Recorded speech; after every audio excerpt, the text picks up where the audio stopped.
সাধারণ খাস্তা কচুরি সিঙ্গারা খাওয়ার কথা একেবারে ভুলে যাবেন যদি পালং শাক দিয়ে এভাবে একবার মুচমুচে খাস্তা সিঙ্গারা বানিয়ে দেখেন। যাকে বানিয়ে খাওয়াবেন সে বাজারে কেনা সিঙ্গারার কথা একেবারে ভুলে যাবে, এতটা টেস্টি হয় খেতে। তো বন্ধুরা, আজকের রেসিপিটা একটুও না টেনে পুরোটা দেখবেন। আর আজকের রেসিপি ভালো লাগলে একটা লাইক, সাবস্ক্রাইব আর ফলো অবশ্যই করে দেবেন। পালং শাকের সিঙ্গারা বানানোর জন্য প্রথমেই নিয়েছি পালং শাক, ধনেপাতা, একটু আদা কুচি আর কিছু কাঁচা লঙ্কা। খুব ভালো করে কিন্তু পালং শাকটাকে ধুয়ে নিয়েছি আর ডাঁটা ফেলে দিয়েছি। এরপর একটা মিক্সির জার নিয়েছি, শাকগুলো কিন্তু এর মধ্যে একদম চেপে চেপে ভরে দিলাম।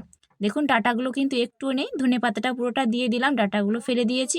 কয়েকটা কাঁচা লঙ্কা দিলাম, এরপর দিচ্ছি কয়েক কুচি আদা, খুব বেশি নয়, একটু চ্যাপটা করেছি। এরপর ঢাকনা দিয়ে ঢেকে খুব ভালো করে মিহি একটা পেস্ট করে নেব। দেখুন হয়ে গিয়েছে, কতটা মিহি হয়েছে দেখুন, ঠিক এরকম করে করতে হবে।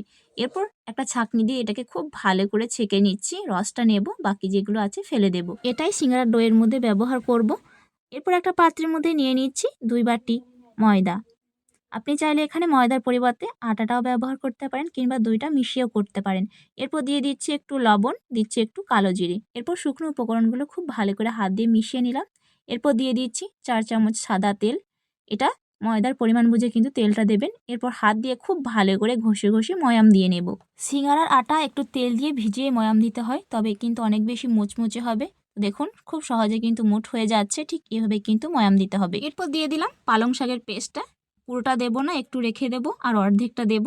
এরপর হাত দিয়ে খুব ভালো করে ডোটাকে মেখে নেব। পুরোটা একসাথে দিলে কিন্তু পরিমাণটা বুঝতে পারবেন না যে ময়দার সাথে কতটা লাগতে পারে, একটু করে দেব আর মাখতে থাকবো। দেখুন খুব ভালো করে মেখে নিয়েছি। আর সিঙ্গারার ডো একটু শক্ত হবে, তবে খেয়াল রাখবেন যেন খুব শক্ত না হয়ে যায়। এরপর সাইড থেকে ডোটাকে সরিয়ে এনে এরকম ডোটাকে গোল করে দিলাম। এরপর ওপর থেকে একটু তেল লাগিয়ে এটাকে রেস্টে রাখবো 30 মিনিট মতো। এর মধ্যে খুব ভালো করে কিন্তু ময়দাটা সেট হয়ে যাবে। তো এরপর সিঙ্গারার পুর করব, তার জন্য কড়াইয়ের মধ্যে একটা ভাজা মশলা করতে হবে। দিয়ে দিলাম 2টা শুকনো লঙ্কা, একটু 5 ফোড়ন আর একটু গোটা জিরে। হালকা একটু আছে, জাস্ট সুন্দর একটা গন্ধ আসা পর্যন্ত মশলাটাকে ভেজে নেব, এরপর গুঁড়ো করে নেব। এরপর কড়াইয়ে সর্ষের তেল গরম করে এর মধ্যে দিয়ে দিয়েছি একটু 5 ফোড়ন, দিচ্ছি কিছু কাঁচা লঙ্কা কুচি, এরপর দিয়ে দেবো কিছু কুচনো পেঁয়াজ। এরপর এগুলোকে একসাথে কিছুক্ষণ ভেজে নেব। পেঁয়াজটা যখন নরম হয়ে যাবে এবং হালকা একটু ব্রাউন কালার চলে আসবে, তখন এর মধ্যে দিয়ে দিচ্ছি আদা রসুন থেতো করা। এরপর এটাকেও কিছুক্ষণ নাড়াচাড়া করে ভেজে নেব। আদা রসুনের কাঁচা গন্ধ চলে গিয়েছে। এরপর দিয়ে দিচ্ছি একটু হলুদের গুঁড়ো, দিচ্ছি কাশ্মীরি লঙ্কার গুঁড়ো রঙের জন্য। এরপর দিয়ে দিলাম স্বাদ মতো লবণ। এরপর মশলাটাকে খুব ভালো করে কিন্তু কষিয়ে নিচ্ছি। হলুদের কাঁচা গন্ধ চলে গিয়েছে, মশলা খুব ভালো করে কষানো হয়ে গিয়েছে। এরপর এর মধ্যে দিয়ে দিচ্ছি সেদ্ধ করে রাখা আলু।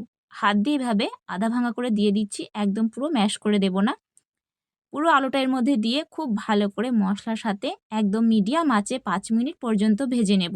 আর এভাবে একটু আলুগুলো গলিয়ে দেব। শেষে দিয়ে দিচ্ছি একটু ভাজা বাদাম, দিচ্ছি গুঁড়ো করে রাখা ভাজা মশলাটা। এরপর ধনেপাতা কুচি দিয়ে দিলাম। এরপর খুব ভালো করে মিশিয়ে এটাকে নামিয়ে নেব চুলা থেকে এবং একটু ঠান্ডা করে নেব। তো পুরো রেডি হয়ে গেল। এরপর যে ডোটা রেস্টে রেখেছিলাম সেটা দেখুন একটু শক্ত হয়ে গিয়েছে, এটাকে খুব ভালো করে একটু মুথে নিচ্ছি। এরপর ডোটাকে এরকম লম্বা করে কয়েকটা মোটা লেচি কেটে নিয়েছি প্রথমে। তারপর এরকম মোটা লেচি থেকে একটা লেচি নিয়ে এই লেচিটাকে আবার 3 ভাগ করে নিচ্ছি। দিয়ে এরকম ছোট ছোট একদম মসৃণ বল রেডি করে নিয়েছি। এরপর একটা লেচি দিয়ে একটু ময়দা দিয়ে এভাবে একটা লম্বা রুটি বেলে নিচ্ছি। দেখুন একদম গোল নয়, এরকম লম্বা করে কিন্তু বেলতে হবে আর একটু মোটা হবে, তবে খুব মোটাও নয় আবার খুব পাতলাও নয়। এরপর একটা লেচি নিয়ে একটা সাইডে এরকম জল লাগিয়ে দিলাম, এভাবে একটু ফোল্ড করে নিচ্ছি। দেখুন এরকম একটা বাটির মতো হয়ে গিয়েছে। এরপর এর মধ্যে দিয়ে দিচ্ছি পুরটা।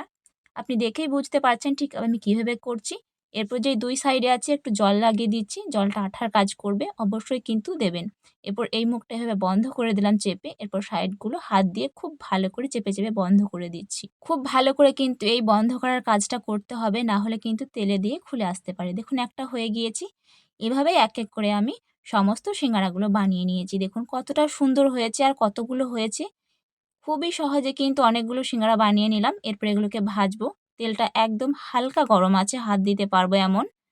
এভাবে কয়েকটা সিঙ্গারা আমি দিয়ে দিলাম। এরপর নাড়বো না, উপর থেকে এভাবে তেল ছিটকাতে থাকবো। এক ব্যাচে কয়েকটাই ভেজে নেব। যখন হালকা একটু ব্রাউন কালার চলে আসবে তখন এভাবে উল্টে পাল্টে দিয়ে দিচ্ছি।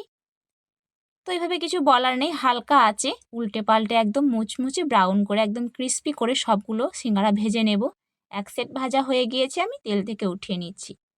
তো বন্ধুরা দেখে নিলেন তো কতটা সহজ এবং কম সময়ের মধ্যে আজকে এতগুলো সিঙ্গারা বানিয়ে খেয়েছি। তবে আপনিও চাইলে কিন্তু খুব সহজে এই সিঙ্গারাগুলো বানিয়ে খেতে পারেন। শুধু দেখলে হবে না, বানিয়ে খেতে হবে। বাড়িতে শাক থাকলে সে একঘেয়েমি শাক রান্না একদম খেতে ভালো লাগে না।